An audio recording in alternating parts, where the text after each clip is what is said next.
इस क्लास में आपको बहुत अच्छी चीज़ बताने वाला हूँ। कुछ बच्चे क्यूबाइड को लेके बहुत ज़्यादा परेशान है, हैरान है। तो परेशान हैरान होने की बिल्कुल ज़रूरत नहीं है। आप बस इस कॉन्सेप्ट को समझिएगा, आपको फॉर्मूले का वर्जिनेट पता चल जाएगा। देखिएगा, आप सपोज दैट इज क्यूब। पहले आप इस बात को पूरी तरीके से समझ लीजिएगा। आपको क्यूब का डायग्राम कुछ इस तरीके से मैं बना देता हूँ और समझने के लिए आपको मैं बता देता हूँ कि इसका जो बेस होता है क्या, इसका जो बेस होता है वो क्या होता है, स्क्वायर। इसका जो बेस होता है वो स्क्वायर होता है। मतलब स्क्वायर एक ऐसा शेप होता है जिसकी सारी साइड बराबर होती है। All side are equal is called square. मेरी पूरी बात समझ पा रहे हैं? स्क्वायर की सभी साइड बराबर होती है। उसमें जितने भी पार्ट्स डायग्राम्स बनते हैं, जितने भी मकान बनते हैं, जितने भी घर बनेंगे, वो सभी के सभी क्यूब बन जाते हैं। तो चूंकि सबकी साइड बराबर होती है तो आप समझिएगा इसकी साइड ए हो जाएगी, इसकी साइड बी, इसकी साइड ए हो जाएगी। क्या आप मेरी बात समझ पा रहे हैं बच्चों? मतलब क्यूब ऐसा शेप है, मतलब इसका हिंदी होता है आपका क्या, घन। ऐसा शेप है जिसकी सारी की सारी साइड बराबर होती है। इसमें क्या क्या हो सकता है? ये 3D डायमेंशन है। क्या है? 3D डायग्राम है। अगर ये 3D डायग्राम्स है, क्या इसमें क्या क्या हो सकती है? नंबर फर्स्ट आपका हो सकता है क्या क्या हो सकता है? Surface area. क्या हो सकता है बच्चे? Surface area. मेरी बात समझ पा रहे हैं क्या? सबसे पहले अगर मैं इसकी सरफेस एरिया की बात करूं तो आप मेरी बात पूरी तरीके से ध्यान दीजिएगा कि अगर इसमें मैं सिर्फ 4 दीवारों को लूँ, कितनी दीवारों को? 4 दीवारों को लूँ, मतलब ऊपर नीचे छोड़ दिया जाए, बाकी 4 दीवारों का एरिया, जिसको हम लोग लैटरल सरफेस एरिया बोलते हैं। क्या बोलते हैं? Yes, this is the lateral surface area. Okay, Hindi में बोलते हैं पृष्ठीय क्षेत्रफल। अगर मैं पृष्ठीय क्षेत्रफल की बात करूं, लैटरल सरफेस एरिया की बात करूं, तो देखिएगा इसमें कितनी दीवारें होंगी? 1 2 3 और 4। ऊपर की दीवार नहीं होती है। तो बताइए, एक वॉल का एरिया निकालेंगे a इंटू n से, फिर एक एरिया का a इंटू n से, फिर एक एरिया का a इंटू n से, फिर एक। मतलब आपने ऊपर नीचे की दीवार को छोड़ दिया है, सिर्फ लैटरल पार्ट को लिया है। अगर लैटरल पार्ट को लिया है तो आप देखेंगे ध्यान से 4 दीवारों की तो लेंगे। अपने मकान को कंसीडर करिए। इफ यू इमेजिन करिए कि आपका जो घर है, आपका जो घर है क्यूब है। अगर क्यूब होगा तो अगर ऊपर नीचे आप छोड़ देंगे, क्योंकि ऊपर नीचे जनरली पेंट नहीं किया जाता है, तो उसकी चारों दीवारों को लेंगे, कितना आ जाएगा? दिस। ओके, अब यहाँ पे आप देखेंगे बच्चे, ये आपको ध्यान से जरा समझना पड़ेगा। क्या ये स्क्वायर होगा? Very good. क्या ये स्क्वायर होगा? राइट। क्या ये स्क्वायर होगा? क्या ये स्क्वायर होगा कि नहीं होगा? अच्छा बताओ कितने स्क्वायर्स हुए? आप कहेंगे सर जी 4 स्क्वायर हो जाएंगे। This is the lateral surface area. तो आप समझ गए कि अगर इस डायग्राम को आपको लैटरल सरफेस एरिया बताना पड़ेगा तो आप क्या लिखेंगे बेटा? 4a square. क्या लिखेंगे? बात को समझिएगा, 4 स्क्वायर। लेकिन लैटरल सरफेस एरिया है, हमेशा a इंटू ए हुआ है। अगर मीटर है तो मीटर स्क्वायर, सेंटीमीटर है तो सेंटीमीटर स्क्वायर। इसका मतलब इसकी यूनिट रहेगी, क्या रहेगी? स्क्वायर। जब भी इसकी यूनिट लगाओगे आप लोग क्या लगाओगे बच्चे? इसकी यूनिट लगाओगे स्क्वायर। It is clear? अगर आप अच्छे तरीके से समझ पा रहे हो, मैं नेक्स्ट पार्ट इसका बता दूं तो रेडी रहिए, तैयार रहिए। नेक्स्ट अगर अब देखिए प्यारे बच्चों, अगर आपको टोटल सरफेस एरिया निकालनी है, मतलब टोटल सरफेस एरिया, हिंदी वाले बच्चे कुल पृष्ठीय क्षेत्रफल, किसका? घन का। इंग्लिश वाले बच्चे किसका? क्यूब का। तो जरा ध्यान से देखिएगा, इसमें कितनी पूरी दीवार होंगी? 6।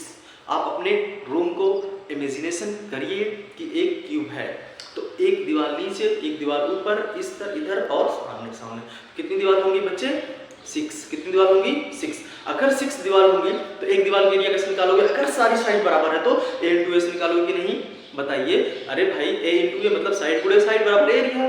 ऐसी एरिया कैसे? जब स्क्वायर होता है जिसकी साइड बराबर होती है, तो सबकी साइड बराबर है तो क्या हो जाएगा? a इंटू ए मतलब a स्क्वायर। अब ध्यान से देखिएगा, अगर मैं आपको देखूं एक दीवार को निकालो कैसे? a इंटू ए से।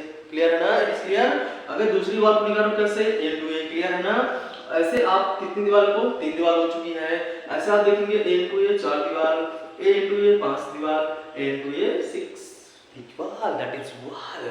अब देखिएगा कितनी बार है a इंटू ए कितनी बार है बेटा? a स्क्वायर 1, फिर जाके 2, फिर जाके 3, फिर जाके 4, फिर जाके 5, फिर नाउ द 6। बताइए a square plus a square plus a square कितनी बार? 6 बार। क्या आप लिख सकते हो 6a स्क्वायर? Yes, 6 square. आपने क्या निकाला? टोटल सरफेस एरिया, कुल पृष्ठीय क्षेत्रफल। चूंकि a into A square square हो रहा है, इसकी यूनिट भी क्या हो जाती है? इसकी यूनिट भी बच्चे स्क्वायर में ही लेंगे।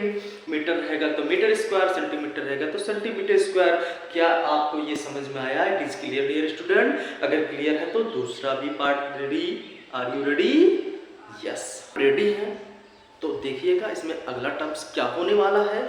आप देखेंगे, आपने अभी क्या देखा, ये आपका क्यूबाइड है, तो सोचो इसके अंदर अगर वॉल्यूम बताना पड़े, इसका आयतन कितना होगा, इसके अंदर मटेरियल कितने रखे जा सकते हैं, इसके अंदर एयर कितनी हो सकती है, इसके अंदर कोई वाटर कितने रखे जा सकते हैं। तो इसका मतलब जब हम इनसाइड की बात करेंगे, स्पेस इनसाइड की बात करेंगे, तो आपका वॉल्यूम्स होता है, आयतन होता है। कैसे निकालोगे, आपको पता है 3 डायमेंशंस है। जब भी इसकी वॉल्यूम्स की बात आप करेंगे बच्चे, तो जो भी आपके जितनी भी साइड्स हैं, जितनी भी डायमेंशंस है, उनकी मल्टीप्लिकेशन करनी पड़ेगी। तो आप कहेंगे sir ji a into A equal to A cube. चूंकि एक क्यूब बन रहा है, इसकी यूनिट क्या हो सकती है, इसकी यूनिट आपकी क्या हो जाएगी डियर स्टूडेंट, क्यूब में चली जाएगी। अगर मीटर है तो मीटर क्यूब, सेंटीमीटर है तो सेंटीमीटर क्यूब। क्या मेरी बात समझ पा रहे हैं।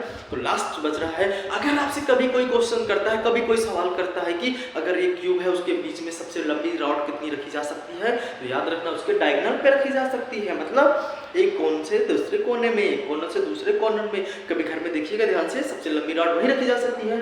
उसका आंसर कैसे निकालोगे, और सिर्फ डायगोनल का आंसर कैसे निकालोगे, यानी बीकड़ का आंसर कैसे निकालोगे। आपको कुछ नहीं करना है, रूट के अंदर लेना है, ए स्क्वायर प्लस ए स्क्वायर, तीनों साइड को स्क्वायर कर देनी है, तो कितनी हो जाएगी 3 साइड हो जाएगी।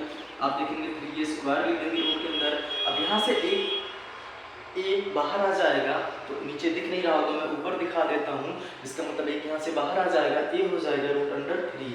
ये आपका हो गया डायगोनल, बीच में जो डायगोनल का मान होता है। क्या आप मेरी बात समझ पा रहे हो। आई होप अच्छे तरीके से पूरा क्यूब समझ में आ चुका होगा। अगर आपको कभी भी पेंट सेंट रेंट कुछ भी बात करे, याद रखना उसकी सरफेस की बात कर रहा है। अगर कोई वॉल्यूम्स की बात करे, आयतन की बात करे, स्पेस की बात करे, जान लेना उसके आयतन की बात कर रहा है। क्या मेरी बात आप समझ पा रहे हो बच्चे। इसका कॉन्सेप्ट बहुत प्यारा है, अगर ये समझ में आ गया तो सारे सवाल आसानी से कर सकते हैं आप लोग। आई होप आपको पसंद आया होगा। Thank you so much for the watching this video dear students.